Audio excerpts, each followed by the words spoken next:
may magtatanong nga naman dyan kung ano yung kulay pink na yan. TV po iyan ha. TV yan. Hindi lang kami nanonood.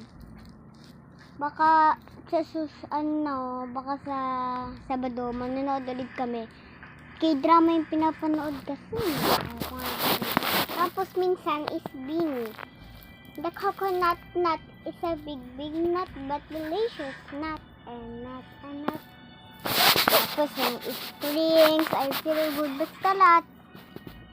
Kanta lahat ng Bini, inaano namin yan, piniplay namin yan dyan sa TV, hindi na sa cellphone.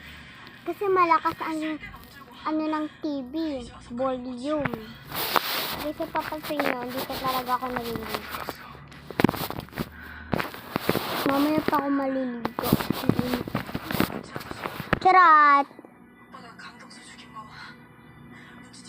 Guys, mag-suggestion, mag-comment na kayo sa baba kung anong pwedeng pang-shiny ng buhok. Comment na kayo ha. Hindi na nga lang pinapa-comment ko. Tapos, ipag-challenge na kayo sa akin. Pa-challenge na. Kahit anong iutos niyo sa akin, gagawin ko. Ayun nga pala guys, naka-open na yung aircon.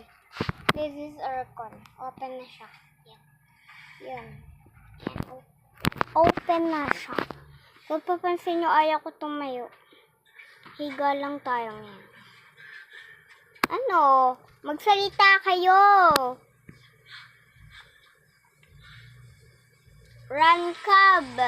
Pansinin nyo ako. Sinuscribe ko na nga kayo. Bye-bye guys.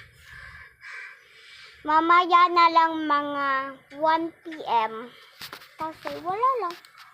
Tinatamad na ako mag-vlog. Pero sige, mamayang 1 PM. Kasi hindi ko pa naman tinutuloy. Wala ka naman kasing nanonood eh. Okay, gagawa pa din ako ng vlog kahit walang nanonood. Ayan. Tinatanong mo kaninong mag-end. Kay ate yan. Sige na, bye-bye na guys. Bye-bye.